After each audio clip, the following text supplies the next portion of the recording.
actually daughters of a wonderful mother, Our Lady. I don't know whether you're here because you knew Megan, you follow her beautiful Instagram, and you wanted to know more about her, or whether you actually wanted to actually know more about Our Lady and Megan. Who knows? I hope that you'll find what you're looking for tonight. And I'll let Megan introduce herself and round of applause. Welcome. Thank you. Lots of recording on. We have lots of microphones. No. I can use it. What do we think? Can we hear me, or is it better that I use the microphone in the back? I'm fine using the microphone if you need me to. Yeah? Okay. Yeah.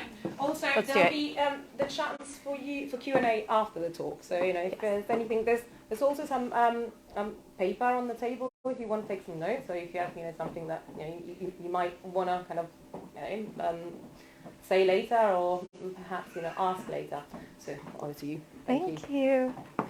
I'm so excited to be here tonight, and I'll introduce myself a little bit, and then I'll kind of get into the story of the book, because I need to tell you the story of the book before we get into the virtues of Our Lady, and that ties into tonight and the heart of femininity and womanhood.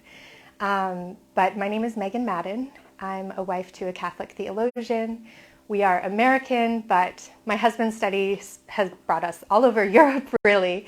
And we ended up in Oxford, where he teaches for the Blackfriars there. And I have 5 children at home, 6 on the way, number 6, and I homeschool. We moved here about a little over 18 months ago, and we are really enjoying just making a home here in the UK. So during my husband's studies, he was studying theology. We were in Ave Maria, Florida, where he was studying theology. And he was finishing up, and we were discerning where to go next. And he decided to get a license in theology. So we went over to Austria at the International Theological Institute. And I started taking graduate courses in marriage and family, but I kept getting pregnant, and I lost these babies. So I ended up quitting my studies because I really needed to focus on my family at the time. I was feeling very stretched, but I kept reading because my thesis was going to be on the complementary nature of man and woman. And I was just so interested in the question of what it means to be a woman, because we are told so many different lies in today's day and age. And there's so many different voices coming from the culture on what it means to be feminine, what it means to be a woman, what it means to be a mother, like what are we supposed to be, who, and it came down to this question of what does it mean to be a woman? I want to know what the church says about this.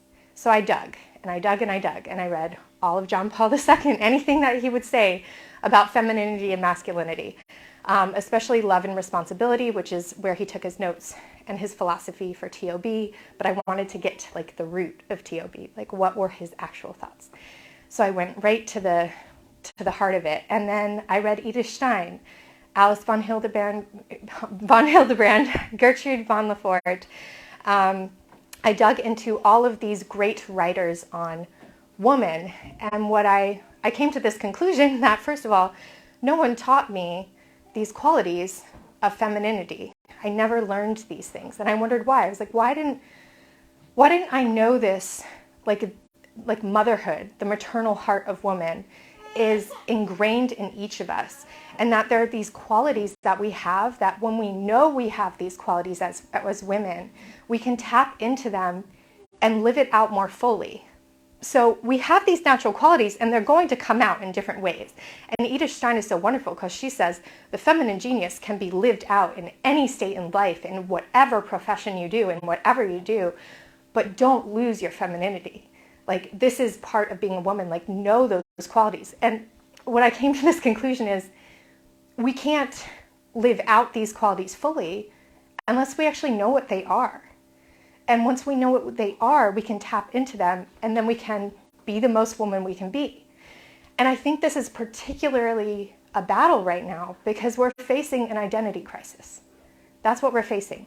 We don't know what it means to be a man and a woman anymore. We're talking about different genders. Suddenly there's more than two genders, right? All of these things. So how can I battle this in a peaceful, gentle, godly way, right? Well, I can be who I'm meant to be. You can be who you're meant to be. So as I kept reading, I came to the conclusion that the ultimate end of femininity is imitation of Mary. Period. That's it.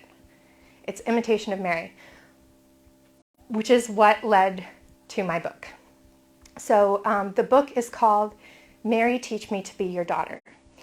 And I have to introduce you to the book before we get into these virtues of Our Lady, because this is the first time I'm really talking about the content of the book. I've kept it pretty under wraps. If you follow me on social media, I said I would mention my social media. I have, just briefly, an Instagram account called A Mother's Lace. I named it after St. Zélie, dedicated it to Our Lady. And it's my work. It's my lace making, as St. Zélie said. It is a place where I try to evangelize to femininity and talk about the heart of woman and the different qualities of woman, and imitation of Mary, and femininity internally embraced and externally expressed. So that's what I do there. And it led to me writing quite a bit, which led to some questions of, will you write a book? And as I prayed with that, we were living in Poland at the time, and I was working for an apostolate there for university students. My husband and I were jointly working together, and at the time we had 4 children. It was absolutely lovely. COVID hit, and we had to go back to the U.S. So we thought we'd go back for 6 weeks, and then we would return, and he would work at the university. I decided to quit my job because it was too much, because I was still homeschooling. And it was just too much for me. And so we were going to move back, and had it all planned out. Well, the flights got canceled. We were there for 18 months. Luckily, my family was there. Everything was fine. But during this time was pivotal because our whole life switched. It's what brought us to Oxford, right? And I had been praying one day to Our Lady, and I just said, what is it that the Lord wants from us right now? Like, everything, all these doors are shutting, and we don't know what we're supposed to do or where He wants us to go. And we felt so called to live in mainland Europe, and and there's this tie to Europe, like there's this tie over on the other side of the sea, but just wipe that out of me if it's not the Lord's will, all of these things. And then I just said, Mother, I was just thinking of her perfections and her beauty and her submission to God and trust. I said, Mother, teach me to be your daughter. And I just started weeping. And in that moment, I knew exactly what I would write about in this book, and I called it Little Blue Book. And I had this blank blue journal that I thought I would write out Our Lady's virtues. And then I would just think about them and meditate on them, just in my own life, privately, and how to live them out more fully as a wife and as a mother. Now, the actual book remained blank. I still have it, because in that moment when I said that prayer, I knew it needed to be a book that I write publicly. And I had put it on my Instagram account that I would write this book, and within 4 hours I had a publisher. So it was just like, all right, you're writing, So I wrote this book, and it is the fruit of that question of what it means to be a woman, which is why I tied that all into the introduction, because it all comes back to that. Because I believe Our Lady is the perfect mother for us as imperfect children, and she's meant to be this inspiration. So what I looked at is her 10 principal virtues according to St. Louis de Montfort. St. Louis de Montfort was a Marian philosopher, theologian. He's a priest, he's a saint, obviously, but he was particularly dedicated to Our Lady. He wrote so many different books on preparations to consecrate yourself to Our Lady and about Our Lady's heart. And he coined these 10 particular virtues of Our Lady that she manifests in her life. And so I'm going to tell them to you, because we're going to talk about them tonight. So the first is profound humility, lively faith, blind obedience, continual prayer, universal mortification, divine purity, ardent charity, heroic patience, angelic sweetness, and divine wisdom. So those are the 10. So we're looking at the perfect woman. This is the new Eve. This is our inspiration. And the thing is that I am going to get water. The thing is, she can be intimidating, right? Because she's perfect. It's like, is she untouchable? Can we actually be like this mother who is so perfect? And my answer is, of course not. We can't be perfect. We're not going to be perfect. But she's an inspiration, and we can strive to be like her and grow in holiness. And we are called to be bridal women. We are called to union with Christ. We are called to holiness. We are called to be saints. And therefore, we are called to imitate Our Lady's perfections and be inspired by her. Just in the same way that we look to the Lord and say, I want to be like you. I want to live like you. I want to live out this gospel of love, right?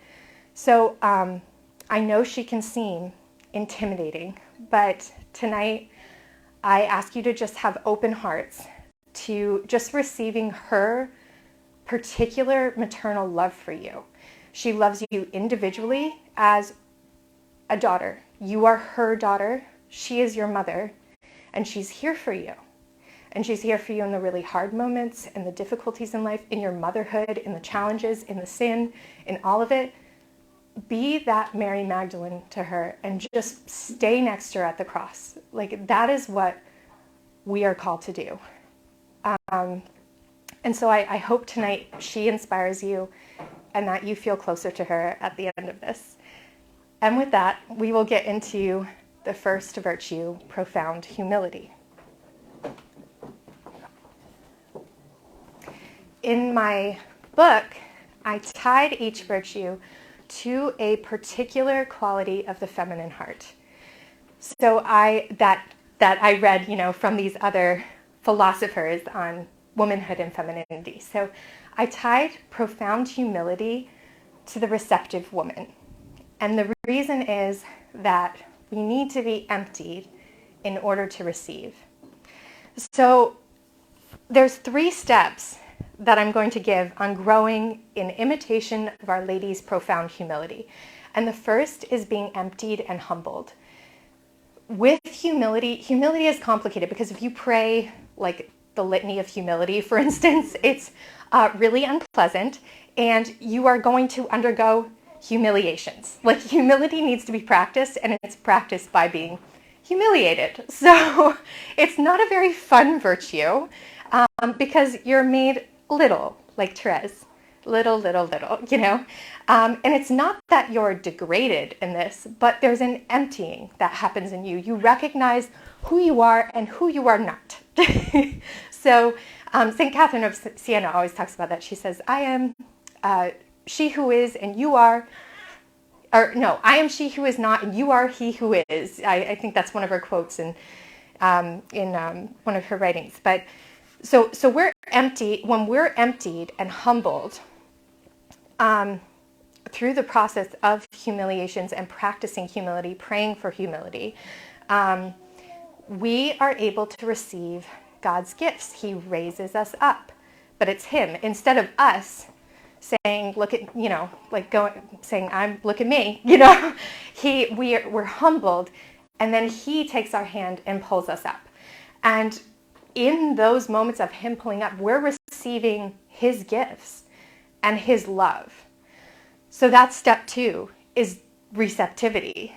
So we can look at Our Lady's life at the Annunciation, her in her spiritual poverty and her deep humility, her profound humility, receiving God into her womb, into the fullness of who she is. She received His gift. So 1, being emptied and humbled. 2, receiving God's gift. And then 3, rejoicing in the gift. So we see this in the visitation. She went and she saw Elizabeth and she rejoiced in the gift. Now, that one might seem easy, right? We rejoice when we receive gifts from God. But how many times do we receive a gift and we just start thinking about the difficulties? For instance, if you're about to, you find your spouse and maybe he's down on one knee and he asks you to marry him and you say yes, and then you're like, oh wait, like, what about the wedding? And is it going to cost too much to do this? And like all the things sort of come in the head of like the difficulties that can happen. But particularly in motherhood, I always think, like maybe a baby's coming and you're so excited for the baby. And then you're like, oh, now I'm going to be really nauseous and I'm going to be tired and there's going to be all these hard things. We look at both and there's a truth to that. There's an honesty of recognizing difficulties. But the thing with this rejoicing is literally just seeing it all as gift. So Our Lady, when she said yes to all of Christ's life. She said yes to him coming in her womb and being her baby. She said yes to his childhood. She said yes to his ministry and that moments of letting go of her baby, right? And she said yes to the cross when she gave her fiat. She rejoiced in all of it, in all of salvation history, and the whole of the story with the joys and the suffering. And so that is where the challenge comes in rejoicing in the gift, rejoicing in the joys and suffering that come with the gifts we receive in life from the Lord. Because the Lord, these gifts are all good and everything is coming from a Father of love. Everything in our life is predestined by this Father of love, and anything that is permitted, that is difficult, he can pull good and beauty out of evil, great evil. So that was the first virtue, was profound humility. The second is lively faith, and I tied it into the maternal woman. And the reason I tied lively faith into the maternal woman is due to self-knowledge. So when we think of who am I as a woman, all women are called to be mothers, be it spiritual, physical, or psychological mothers. All women are called to be mothers. That is ingrained in our hearts, and all our qualities will lend to that. All our natural qualities, our natural gifts. So when we receive, faith is different from humility, right? Because we pray for humility, we practice humility. We have to practice it. With faith, it is pure gift. So we have to pray for it. And then it's a gift given. Now, when we're praying for it, we can think about prayer, especially in motherhood, the problems in a mother's prayer life, for instance. So there's seasons in our prayer life where maybe we thought before, I'm assuming a lot of us are mothers in here, right? Because we're Catholic mothers, but maybe not, but like physical mothers. But in different seasons of our life, it's harder to have a contemplative prayer life, right? In quiet and silence, that's like kind of unique. Like you can find that. And I know, particularly I remember before I became a mother, I had this like very disciplined prayer life, and then I became a mom, and I just thought, am I failing? Like I don't know what to do. And you realize that prayer fits in not just through service, right? It's very much service-oriented prayer, but also it just ties throughout the day. You can have these little arrow prayers shooting up to heaven, and then time that you designate to your prayer, where you can have that silence. That's really important, to find a time in your day for quiet. We need that. We need meditative prayer in all seasons of our prayer life. But difficulties can arise. So we can be suffering something in particular. We can have dryness in prayer, feel desolate, all these different things. But we still, the gift of faith will help us to keep praying, to persevere in prayer. And with that gift of faith, we will see who we are as women and understand more of our maternal heart. Some of the qualities that we have very naturally as women are gentleness, kindness, compassion, wisdom, counsel, protectiveness, purity, loveliness, just to name a few. And you might hear one of those and say, well, I'm not like that. And this is really important, because I think a lot of us can look to Our Lady and say, oh, she's so sweet and meek, and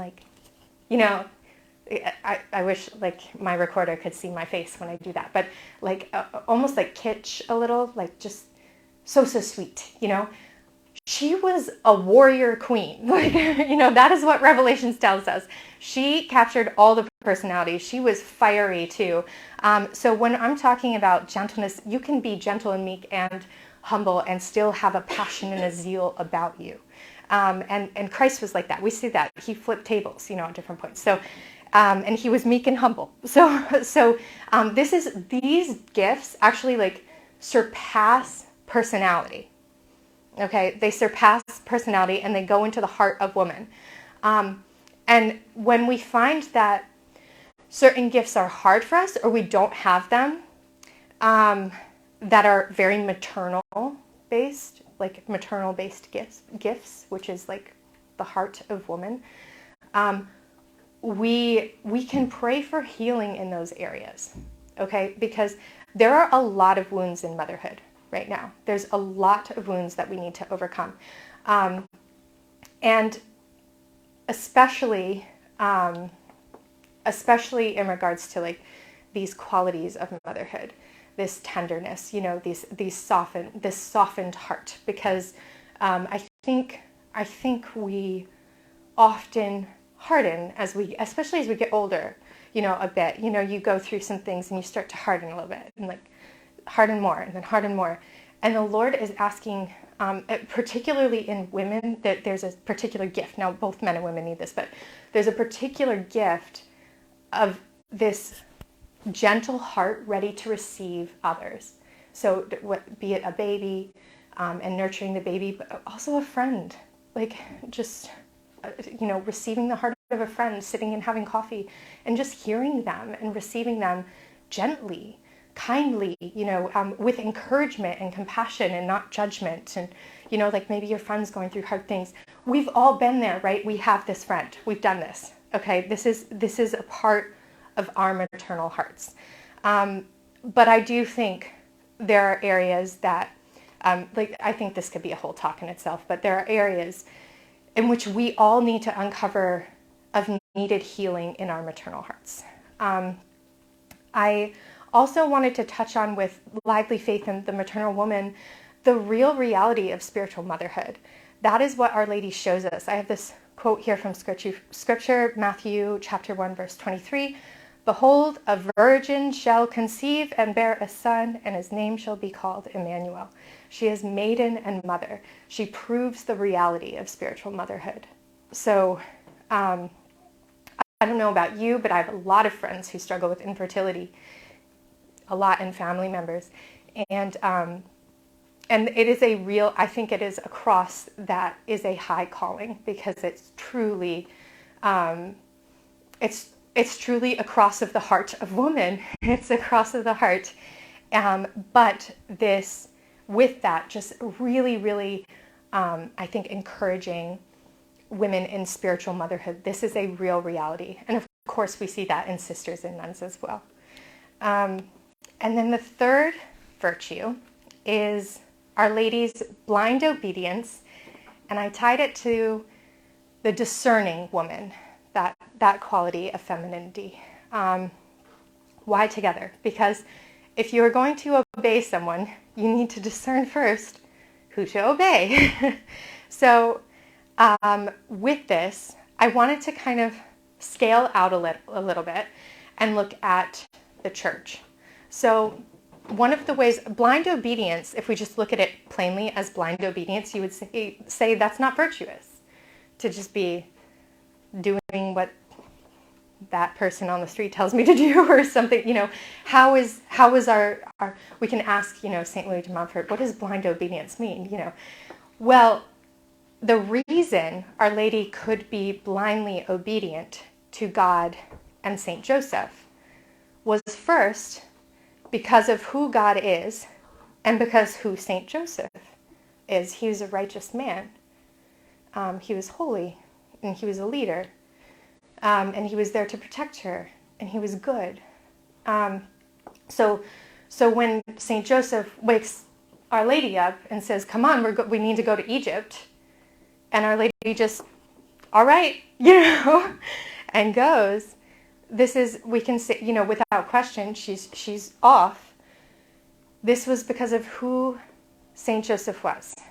So when we look at the relationship of Christ and the church, Christ is the head, the church is the body. You cannot separate the two, of course.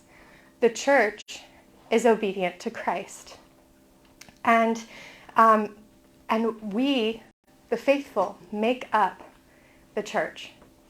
And the church has these teachings for us. They have doctrine where they're teaching us even about the problems of our time that we're facing. They're teaching us about contraception. They're teaching us about abortion. They're teaching us about the sacrament of marriage between one man and one woman. And so they're teaching us about being open to life and NFP, natural family planning. They're teaching us about all of these things. And so one way we can live out our own obedience is to look at the problems of our time and read about these things. We can learn about these things so that we can live them more fully. Maybe we're not going to go preaching on the street corner about them. Maybe that's not our calling. Maybe we're mothers in the home raising our children up in these things. Maybe we're talking about it with friends. Maybe we're living it more fully ourselves. This is the greatest way of evangelization is when we are living it out ourselves. But we can't, again, live out these things unless we know them. So let's dig into it. If you don't know about something, if I don't know about something, let's find out what the church has to say. There's so much in there. There's so much richness to the history. Ask the questions. The answer's there. And if not a full answer, right? Like maybe they can't tell you exactly about the Blessed Trinity. You're going to be, like neck deep in theologians for that one. But they can tell you about the mystery of it. You can have more knowledge in these things. But I think particularly to the questions of our day, being obedient to church teaching is one way we can practice this virtue in imitation of Our Lady. And becoming a discerning woman, I linked because we need to, if we are going to be obedient, we need to be discerning of who we're being obedient to. That is very important. We are not meant to be obedient to everyone. Or, if someone tells you what to do. We need to be discerning as women. So the idea in marriage is that it looks like the church, right? So the husband as the head, right, and the woman as the heart, they work together. You can't take that apart, right? There's a union there.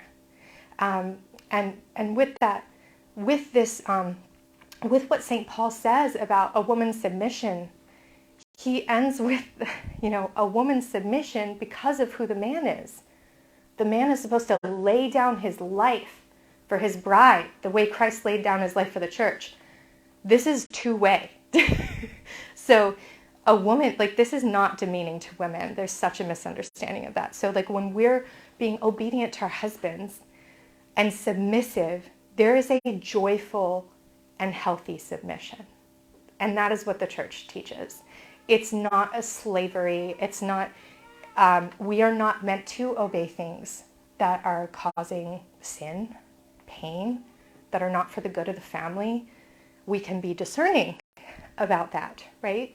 And the hope is that there's this discernment as we prepare for marriage.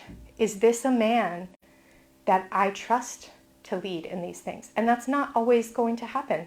Marriages look different. They really, really do. And there's a lot we could get into with this topic. But what we can really pull out from Our Lady is being obedient to church teaching and discerning who to be obedient to. And then also understanding that there is an authority in the church, and that is good. It's very good.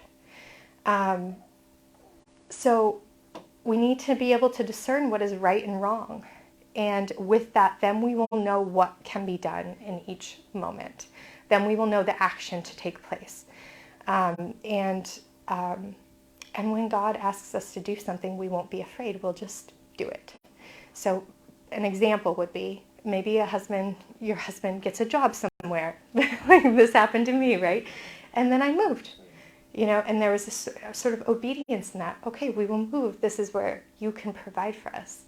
And I will joyfully do that with you, like we're a team, and this is for the good, the common good of our family. And so there was a submission and obedience to that move. So I just wanted to touch on that. Hot topic. Number 4 is unceasing prayer and the persevering woman. And here I just want to get I want to go more into the issues that we face in prayer. So with these, what am I looking at here? So the reason I put these two together, unceasing prayer and the persevering woman, is because to pray constantly the way Our Lady did, her whole life became a prayer because she was perfect in giving God glory in each moment. So she's giving God glory through service. She's giving God glory through her contemplation and meditation. She's giving God glory in all the moments of surrender, especially at the Holy Cross. But what she does is she perseveres in prayer even through the difficult times. And so that's what I think is really, really important in motherhood.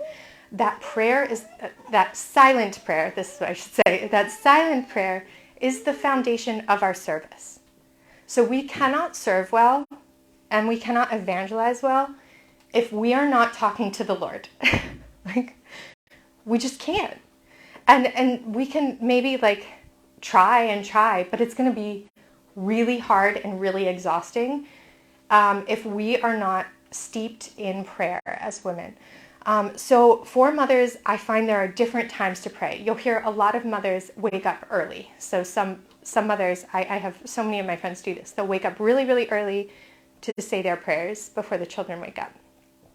Other mothers will wait till evening or maybe at lunchtime, when people are napping or off at school or whatever it is. I personally wake up first thing in the morning and I pray and I let my children be around it. And it's interrupted by younger children. But as they get older, they know that this is what mom does. And the reason I do it on purpose when they're awake is to show them what is most important to me. That this is the most important thing I do. This is how I start my day. You will always, my daughter, I remember she said to me, and I realized the fruit of it, and now I will never change it. Even if I wanted to wake up really early, I wouldn't change it. She said, I always know mommy's coming downstairs because I hear her rosary beads. And so that's ingrained in her mind that every morning I say the rosary, and I come down with I have my pile of books, my devotion, scripture, and I do little office right now of the Blessed Virgin Mary. But we have our own things, right, our devotions. But just making sure that's there. We need it every single day because that is what is going to fuel love in our service. So spiritual issues we face, maybe prayer feels very dry or things feel dark or the Lord feels really far away. When we are committed to the sacraments and receiving the sacraments regularly, when we are going to confession and these things are happening, they are a way the Lord draws us closer to him.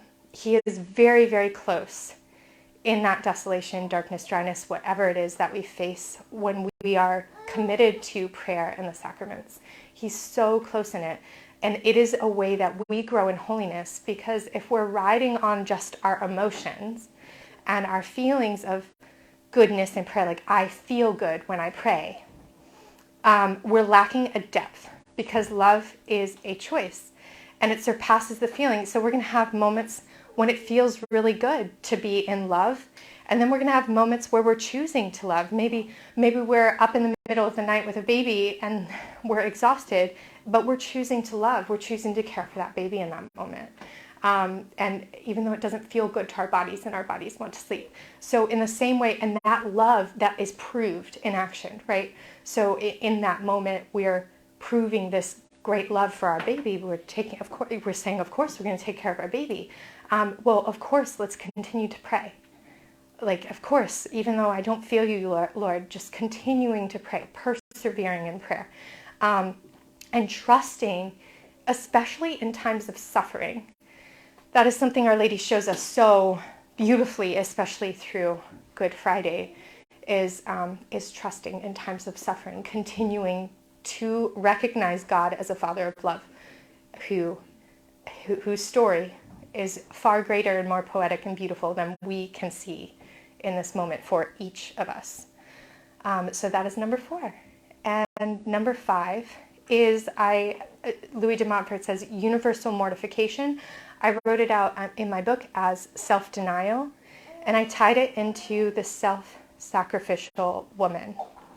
So I looked specifically at Our Lady denying her own will when Christ was on the cross. Because, of course, as a mother, anyone who is a mother here, you know, if your child is dying before you, this is horrific. Like, you want to do everything you can to save your child. Can you imagine what Our Lady felt looking at her son dying before her? And she didn't deny God's goodness in any moment during that time. She stayed there and she submitted in blind obedience to the will of God in that moment, trusting that this was for the greater good, for something that, did she see it or not? I don't know. That wasn't in her head. I know she's probably mystical, and maybe she had a greater vision, but she certainly felt the greatest suffering any woman ever felt in all of history during that moment. When he died, she died too. It was a spiritual death. It was a death to the heart. She denied her desire to rip him off the cross, to say, I know you, I know who you are, take yourself down. She did not say that to him. She silently submitted to the point of letting him die and encouraging him in that obedience to God the Father. And that was, I think, the greatest act of self-denial a mother has ever done. So that's on a really bigger scale, but now we're going to look a little more practically into our own lives. And what I think here is seeking silence. I think we're very attracted to noise in our day and age. I mean, I know I get distracted really easily. Maybe you do too. And so denying ourselves the noise in moments, and put the phone in the drawer, or turn the podcast off, or, whatever it is. These things are all good in different moments for different things, but we need time for silence with God, and we can deny ourselves that noise to get that silence, and it doesn't feel very comfortable sometimes. But in our daily moments when we seek these times for silence, we are spiritually refreshed in that. Not all of us can go on retreats. If there is a retreat, I highly recommend going to it, especially if Catholic Mothers does one, because we could really use it as mothers. We could really use that time to clear our head. We don't always get that, and that's okay. The Lord knows, right? But we do need time to clear our head, even in small ways. And so finding time for silence, finding time for rest, finding true rest, not like I'm going to binge watch Netflix right now rest.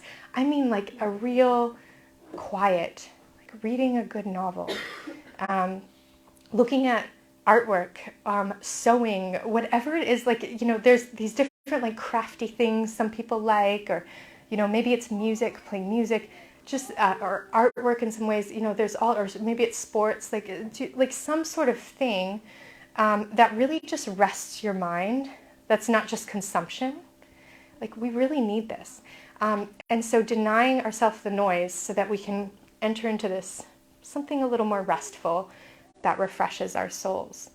The other aspect that I think about when I think about self-denial is considering our priorities in life, especially as women.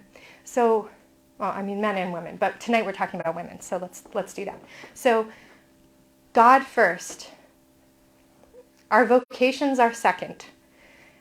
So, assuming, because this is Catholic mothers, okay, marriage after God, marriage. We need to be nourishing our marriages. We have to. It's the foundation of the family. And it can be hard. And it can it can fall on the wayside because of time, because we're serving this baby and that baby and doing this and he's working and blah, blah, blah. We have to find the time. It is so important. It's the foundation of the family. So God, marriage, children, and then all the other works. And we all have them, whether it be work, hobby, whatever it is, all the other stuff, comes under those things. But when we have those priorities straight, our life is going to be peaceful. We're going to feel a peace. That if those priorities get wacky and we're not putting God first, and we're not nourishing our marriages, or our children are being thrown to the wayside, it's going to feel really hard in a way that it doesn't have to be.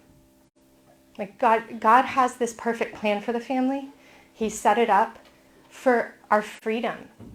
Not because we're enslaved as women, like, you need to like nourish your marriage and be a mom, and it's that he's saying, it's God and those people in front of you first. It's what Mother Teresa says, like, love your family. You want to change the world, love your family. So praying to the Lord, how can I better love my husband? How can I more joyfully serve my children? Just thinking about these things and being intentional. It takes intention, because it just kind of, you go through life and like certain things just sort of fall off the wayside, or, maybe you're just feeling really busy. So being intentional about these things and protecting them, that's the other thing, because everything's going to try to get in us. The devil likes to do that. Like, get them busy and get all the noise in, and then the priorities won't be straight. Then you can't pray. Then you can't have a strong marriage and a strong friendship in your marriage. I mean, ultimately, the goal is to foster friendship in marriage. Marriage is supposed to be true friendship. That is the goal, to grow in friendship for a lifetime. And friendship takes effort. Friendship takes talking. It takes sharing. It takes vulnerability. It takes arguments and overcoming those arguments.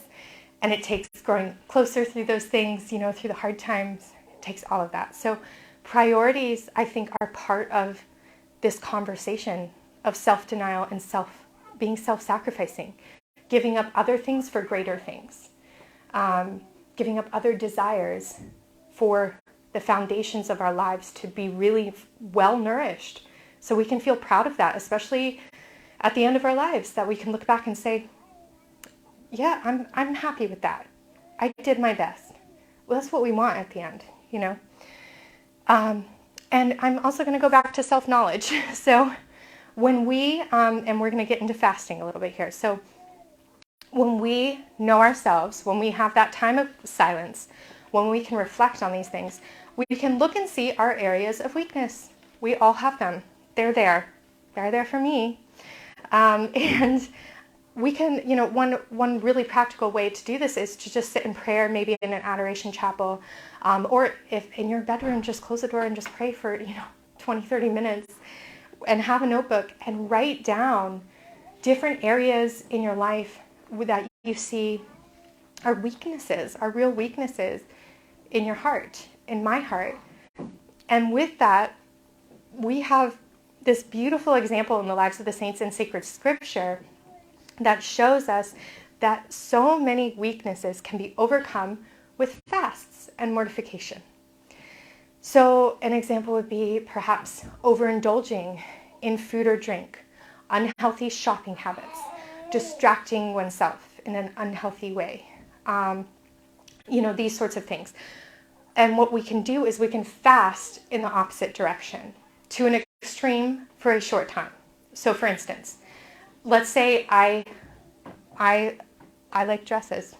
Some of you know that. So let's say I buy too many dresses. And I just love buying dresses. So every couple of days I'll just buy a new dress because it makes me feel really good and I get like a nice little adrenaline shot from that. So maybe I say, for 3 months, I'm not buying one piece of clothing.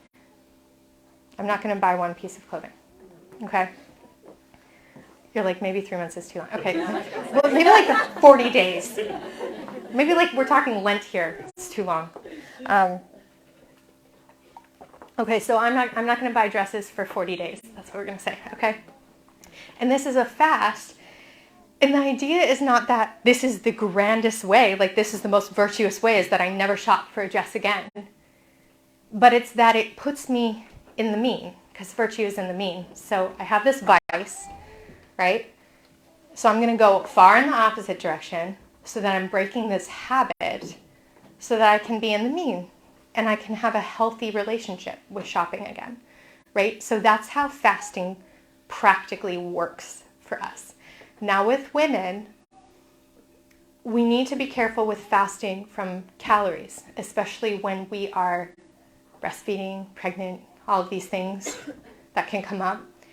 So if it's food related, there are other things we can do during this time that are a lot healthier for women because our bodies are changing so much. And so I think this is important to touch on for women. We can not put butter on our toast, or we cannot salt our dinner, things like that. We can do that sort of fast to sort of put our flesh in its place, so to speak. We can do other creative fasts to help us overcome ourselves. And this exterior action, so we're made body and soul, right? And that's what makes up the human person. So when our bodies are sort of put in their place like this, when we subject our bodies to something uncomfortable in this way, we're ordering our souls. It's so interesting how the exterior actually will order the interior or disorder the interior, right? But with these, so this is just, in brief, thinking about the areas of weakness, writing down areas that you could improve, that I could improve, and then creating short fasts in the opposite direction to find the virtue and the means, and through that self-denial, we are bringing order into our hearts. Okay. The next is number 6, and this is Our Lady's surpassing purity. And I'm going to take this in a little bit different of a direction, and I hope you'll just like go with me in your minds. So I connected it to the bridal woman. Now, I could talk about this in the area of relationships and things like that. But what I want to do here is talk about being a bride of Christ, being his little bride, being the bridal woman, because that's who Our Lady is. And I just sort of have this image in my mind of Our Lady's role with each of us as her daughters, coming to us and taking our hand. This is her role. This is what she does if we let her. She takes our hand and she puts it into Christ's hand, because she is bringing us closer to Christ. And the ultimate end, the ultimate goal is union with Christ, is being the bridal woman, is going to heaven and sharing in it's marital, the union with Christ. So, and that's what marriage is supposed to represent, right? Christ and his church. So each of us is supposed to have this intimate relationship, this union with Christ. And the great saints talk about this. St. John of the Cross, the ascent to holiness he writes about.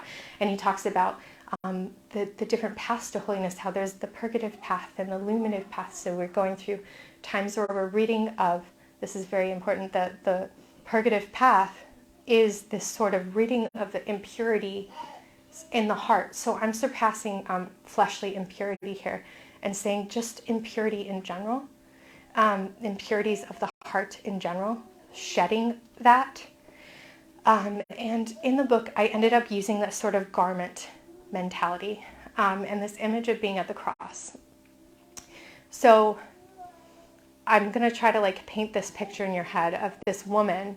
Just picture yourself at the foot of the cross, and you have a garment on. It's a white garment, and it's totally dirty with mud.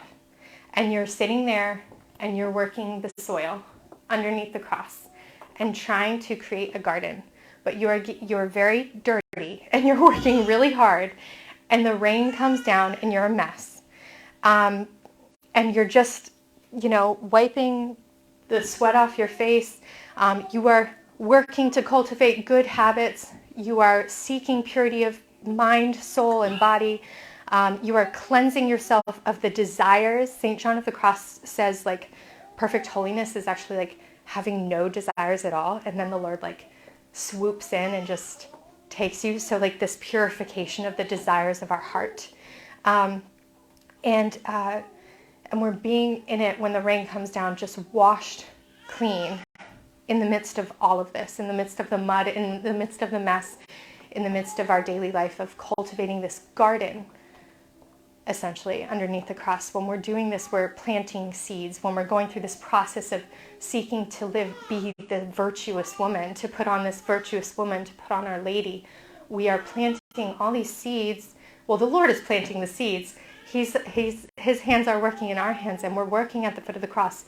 And the idea is, in the end, so this is very spiritual, we're getting into very spiritual things, that these seeds grow into a magnificent garden at the foot of the cross that He's looking down on and consoled by you as his daughter there.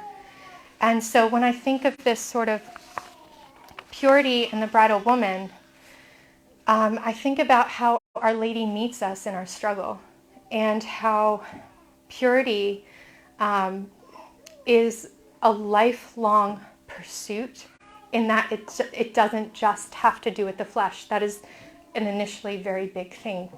But as I'm talking to mothers here, I think we can go deep into this, dig deep into this, and see we want pure hearts. We want hearts that are rid of sin. We want to seek to be cleansed completely of sin and to put on this new beautiful garment that is fresh and clean that the Lord puts on us. And so I have this from Song of Songs, chapter 1, verse 15 through 16. This is the Lord speaking to His beloved. Now the Song of Songs has many metaphors, one of which is Christ talking to His church, one of which is Christ talking to you. Behold, you are beautiful, my love. Behold, you are beautiful. Your eyes are doves. Behold, you are beautiful, my beloved, truly lovely. And I just think this captures that sort of mystery and poetry of putting on the virtuous woman and seeking to grow into having this pure heart and becoming brides of Christ. Okay. Number 7 is ardent love and the sensitive woman. So when I think specifically about motherhood and ardent love, I think most about our day-to-day moments. So often we can be tired or feel weary, and it, again, takes this intention to put on joy in our service, in serving our husband and serving our children.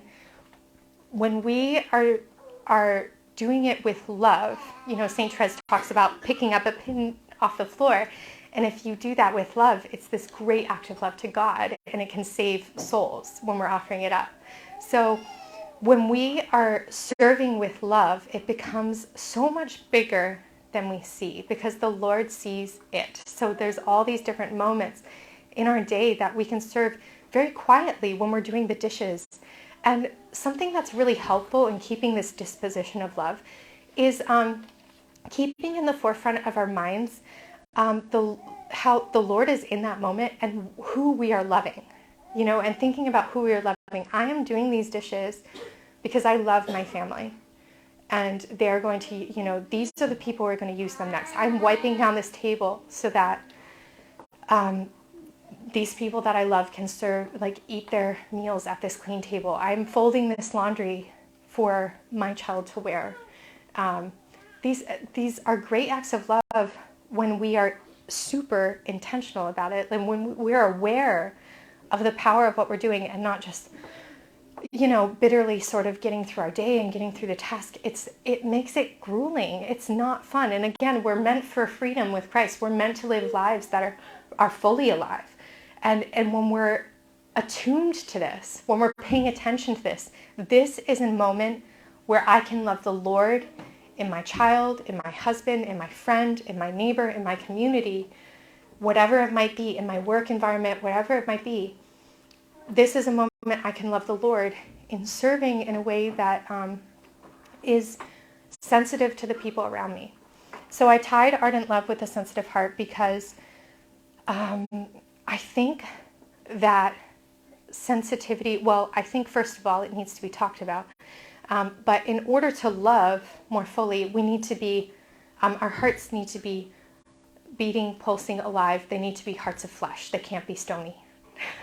We can't have stony hearts and love, right?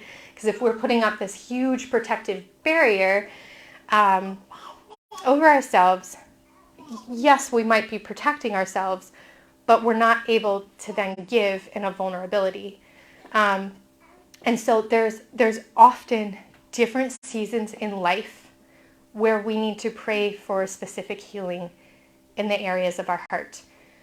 And I've found that just even getting past bigger struggles, like I knew in university, for instance, I was just very, concerned about getting married and it not working out. And I had this sort of protective barrier over my heart. And I had to get past that to actually trust that getting married was what the Lord was calling me and to enter into my vocation. But there's also spiritual surgeries that take place throughout our lives till the very end. And one example I'll give is in this last December, I got pregnant again.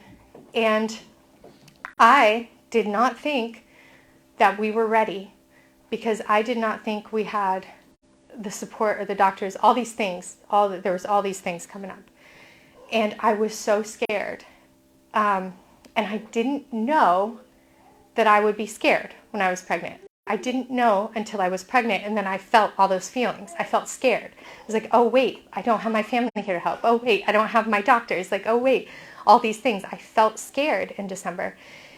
And I remember thinking, I didn't even know I would be scared getting pregnant again because we were open to life.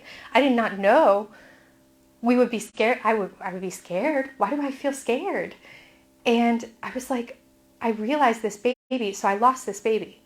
And I realized, I named her Lucy. Lucy taught me, she worked on my heart. It was a spiritual surgery. She taught me not to be afraid and to be courageous, and that it didn't matter if I have all these children and people judge me and blah, blah, blah. It didn't matter at all. What mattered was the Lord's will. And I saw in myself that this was a spiritual surgery that I did not know I needed. I did not know I would be afraid.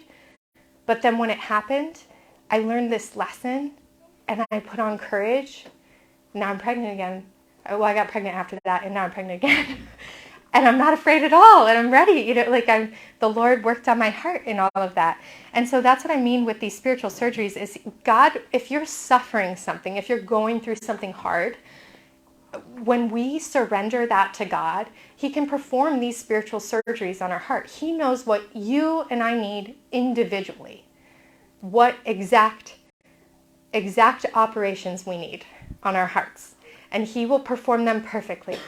And when we are submitting to them and allowing those crosses, those sufferings to wash over us, for me it was miscarrying, it was dreadfully difficult. When we let them wash over us, it becomes healing to our souls and our hearts. And when we unite it to him, when we unite our suffering to him, it's healing. And from that, from these crosses and from the sufferings and from these lessons, we will have a choice. We will harden, or we will allow the Lord to work and grow into that pulsing, beating heart that is sensitive, that's able to receive love and give love even more fully. So I think of Our Lady at the scene of the Passion, letting her heart break, showing us the significance of love. Now, with suffering, the greater we suffer and unite it to Christ, the greater our capacity for joy is. So when we suffer something deeply and unite that to Jesus, our ability to be joyful also is greater. So Our Lady suffered more than any woman, any mother in the world, but she also was able to have the greatest joy any woman or mother in the world had. And she experienced that at the resurrection. She was more joyful than any of us. She rejoiced more than anyone because she had that capacity. Her heart was so expanded and big. And that's what our hearts are meant to be. We are meant to love and be loved. We were made for it. We were made for it. So that's where ardent love comes in. Number 8 is, I'm not keeping up. Oh, I'm so sorry. I'm talking too long. I'm going to finish up. Okay. Our Lady's patience and the nurturing woman. So these are what I put together. I cannot believe I talked that long. So Our Lady is ready to nurture in all circumstances. And she's here for us when we called. And one of the main points, practical on the ground, that I had for this was being a good friend. Being a good friend. Avoid gossiping. Avoid detraction from others. Be encouraging. When we are there as women for each other, when we uplift each other, women, and encourage each other, and we forgive quickly, and we see the weaknesses in our friend growing into a closer friend, and we love them through that, that is so healing. We need that in our lives. We need, I'm a sinner. So the closer someone gets to me, right, like they're going to see more weaknesses in me. And to be loved in your weakness is extremely healing, right? So we can be that to others. We can intentionally be that friend. Number 9. See, I'm rushing now. We're wrapping it up.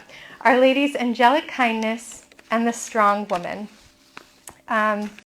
So there can be, I'll go fast, a temptation to be harsh with ourselves and harsh with others. And I think that kindness is what softens hearts, and it's the best way to evangelize. So a temptation is to go too far in two ways. Maybe to be relativistic and say, it's fine, and X person is living this lifestyle that's super sinful and and then there's another extreme where we are so fiery and zealous that we are quite harsh to others. And so finding that virtue in the mean, again, being kind, is holding on to the fact that sin is sin, and trying to draw people to the Lord through this encouragement and love and kindness, and by living it out ourselves and speaking when necessary, only when necessary, when the Lord is calling us to speak on these things. I think I have to hit on this. We are so hard on ourselves. I think, and the harder we are on ourselves, the more easy it is to be harsh with others. So I think a great way to actually tap into this issue and overcome it is to look at ourselves and give ourselves a little more grace, and try our best and try and keep running to the confessional, keep running to the sacrament, keep running to the Lord in the Holy Eucharist and asking to overcome our weaknesses, but also saying, okay, I am weak. Lord, I'm weak. Help me. And just sort of entering into that. Because when we can give ourselves a little bit of grace, we can offer that to others and that encouragement to others. And the last one is Mary's heavenly wisdom and the beautiful woman. And I'm going to actually just end pretty quickly here, but what is beauty? Beauty, true beauty, is holiness in the soul, and it radiates. That's why when people talked about meeting the saints, they saw a glow in them and a joy, and it was almost unexplainable. And I've experienced this when I go see certain nuns. Like I'm thinking of the Discalced Carmelite nuns. Like when I see them, they're just so joyful and radiant. You see that in people, and it's beautiful. And that's why then you have like these incorrupt saints and like all these things, and they're like glowing and they smell good. Like you're just, because it's from the soul. Like these miracles are happening because of the beauty of the soul. So I am going to end on this. I'm reading from my book. And this is about woman, and this wraps it up. The woman, so this is from Mary, Teach Me to Be Your Daughter. The woman, the final creature brought forth in Genesis, is crowned jewel of the cosmos. Adam delighted in Eve. Her companionship, friendship, and physical beauty he beheld with such an awe and admiration. This at last is bone of my bones and flesh of my flesh. She shall be called woman because she was taken out of man. Genesis chapter 2, verse 23. He cherished her in the wholeness of her nature, a creature like unto himself and yet complementary in body and soul. Her body is soft and nurturing, ready to receive and bear life into the world. Her body made with one of the greatest capacities of the human race, the power to receive and grow new life, a sacred soil within her that blossoms forth with the touch of God who brings a soul into being with an immortal destiny living on for all eternity. This is woman. We are meant to put on the virtuous woman, to put on these virtues and bear Christ into the world anew.